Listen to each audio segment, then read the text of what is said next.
a video on something I want to have a play around with. So I've done courgettes with pasta, and I've done vegetables with pasta. I've kind of faffed around with it, and then the latest thing that I'm doing is cutting courgettes into julienne and then frying them before we put them into the pasta, which is a dish that I came across because of Stanley Tucci. But I julienne them, I didn't slice them. So I was kind of thinking, well, if we're doing julienne of courgette, can we do it with other vegetables?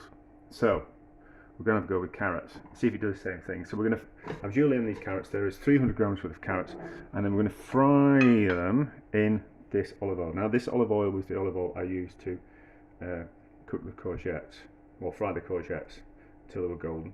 So it's a little bit green, to say the least, but I'm not going to waste it, and there'll be a little bit of flavour in there as well. So we'll fry those in there.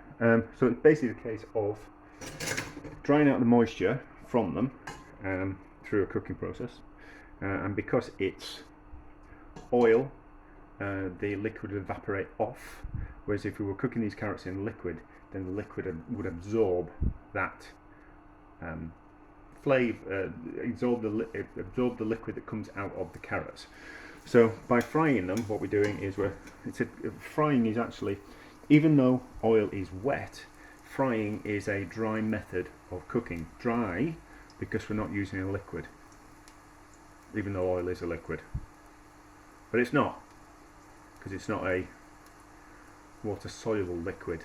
Maybe that's the way to kind of do it. So so that was like a trick question at college. When we were at college, they were kind of like asking us questions: is boiling a wet or a dry method of cooking? And you're going to go, it's wet method of cooking. And then they ask you, what about steaming? And you kind of go, oh well, that's a wet method of cooking, even though it's in an oven, and you're not submersing something in water. It's still a wet method of cooking. And then they ask you about deep frying, and you kind of go, well, it's in a liquid, therefore it's a wet form of cooking. But it's not. It's a dry form of cooking. So there we go. So those are going to cook and those are going to brown. And then, because I peeled the carrots, and we've got some carrot trimmings, because these Japanese finger slicers, you don't always get all the carrot. We've got some carrot peelings and some carrot trimmings left. So we're going to make a carrot stock out of those trimmings, and that's what we're going to use to cook the pasta in. And I'll slightly do a different version of cooking pasta. We're going to cook it more like a risotto. But those look like they're coming along nicely, those. So we'll cook those on medium kind of heat. We don't want them to kind of like burn. We don't want them to just sit in olive oil. And then the liquid on the back, what we'll do is just put a lid on it, bring it up to the boil, simmer it for 20 minutes until everything's nice and tender, and then we'll drain off the liquid, and that's what we'll use to cook the pasta. So we'll get that carroty flavour coming into the liquid that then is going into the pasta, which will make it nicer. So it's, instead of like using like a stock or something like that. But anyway, that's what we're going to do, and we shall return. Right, so carrots have fried a little bit too crisp. Not to worry, they'll soften down.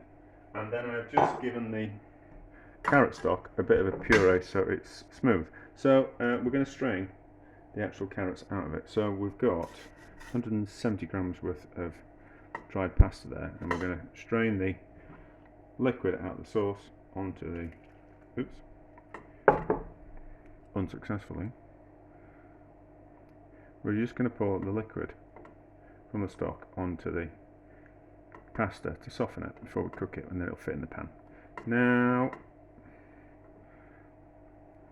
I just want the liquid. I don't want to. I pureed it because we'll get more flavour out that way. That's the only reason. Don't have to, but you do have to just kind of strain out the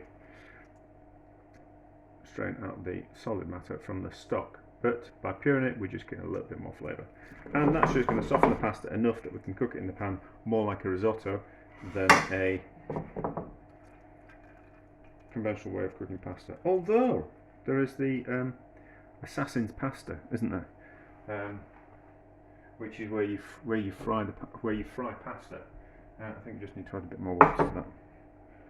Yeah, we need to add a bit more water, but that'll be fine. But we'll let that drain through. So we'll just boil up a little bit more and add some more water to that, and then that's what the liquid will be coming through. So, but yeah, so there's the assassin's pasta, which is where you fry and burn pasta in a frying pan, and then kind of add tomatoes, and then kind of cook it that way, and it's supposed to be absolutely delicious. I should try it sometime.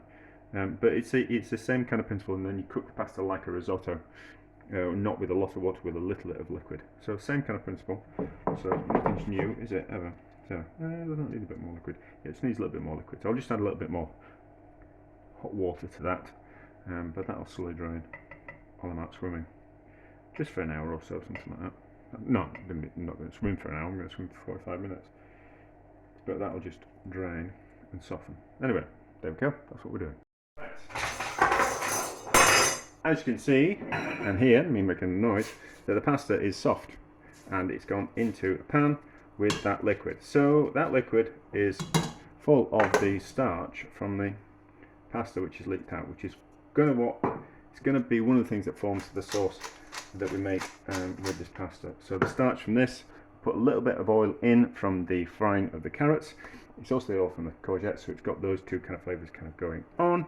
Put salt, pepper in, and then we're putting in 100 grams worth of hard Italian cheese at the very end to kind of form the sauce. We might need a little bit more liquid than that, but you kind of bring it up to the temperature, keep it moving around. Starch will come out of the pasta, go into the pasta water. It's not going to boil over because we've got some oil in there, which will stop the water from foaming from the starch. And then what we'll do is we'll throw, when the pasta's cooked, add a little bit more water to get a better consistency. We'll throw in the carrots, these carrots. They'll soften, and then we'll throw in the cheese and we'll form the sauce, and it'll be delicious. But you just need to, as it heats up, just keep it moving around so it gets an even cooking. A little bit like risotto, but we'll need to add some more water, so I'll just boil a bit of water, but it's pretty straightforward. Ooh, pasta is cooked, and it's already forming a kind of sauce in the bottom of the pan. The liquid that's left is emulsifying with the oil, which is a sauce, and to all intents and purposes. You'll need a little bit more liquid. And we probably need to just give it a taste. I'll put some more salt and pepper in. We'll just give it a taste. See, it's already tasting all those carrots. I've got an itchy foot. So, carrots in. I've just had them on a bit of paper just to get rid of the excess oil out of them. We want oil in things, but we don't want too much. We don't want things to be greasy. So we'll just have the temperature on for a little bit, just to soften the carrots down a little bit, because we don't want them to be hard. I should have saved some for the top. That's funny. And then I think I've grated too much cheese. I think 100 grams of cheese is too much. I need some more water in that. I think 100 grams of cheese is too much. I think more like 70 or 80 grams will be sufficient. So we might not put all that cheese in. Right, so carrot has softened, it's no longer crunchy, all mixing together, and then in goes the cheese. So it's a lot of cheese, isn't it? That's a lot of cheese. I think the scales are a little bit off. Anyway, so mix some of the cheese in. So here we go. We might just have it all, but I reckon that's probably too much, probably too cheesy. So that's mixed in. Keep it moving around. It forms the sauce. I think we'll get away with all that cheese. Let's put all the cheese in, and then we don't have to do something with the cheese. And then we need a little bit more water. Oops. And turn the heat off. It doesn't curdle the cheese. No, this should be okay. Keep it moving around.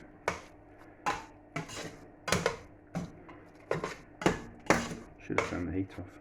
But there we go, that's lovely and saucy down the bottom. So we'll give it a taste. And we'll twirl it fancily, and then we'll take a picture. So we'll give it a taste now, see what it tastes like. Slightly concerned that it might be a little bit too sweet. Carrots are really sweet, so that is my only slight concern. It might be a little bit too sweet and not savoury, but maybe the cheese has done that job. But there you go, that's alright, isn't it? That's alright.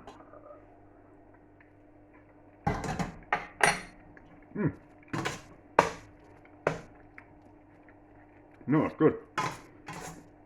That's good, is that? So I reckon we could, somewhere safe. I reckon we could do other things as well. So it's worked with the carrots, so we could certainly do it with caramelised onions. So slices of onions fried in the same way until they're kind of crisp. Probably be able to do it with leeks. That's not what I want. Any kind of vegetable that we can cut on a mandolin. I don't think we could do squashes or butternut pumpkins, that type of thing. I don't think we could do those, but I think we could do lots of vegetables with a little bit of thought. So, and seeing as I've got to save some carrots to the top, I have got some breadcrumbs which we'll just put on the top. Now, can we get some of that sauce in there first? Give a better picture. The only problem is with these kind of sauces is they want to dry out really quickly, so you kind of need to serve them and eat them quite quickly because the pasta wants to keep cooking and to absorb the sauce. So just a few breadcrumbs on top for a little bit of crunch, and that'll be lovely.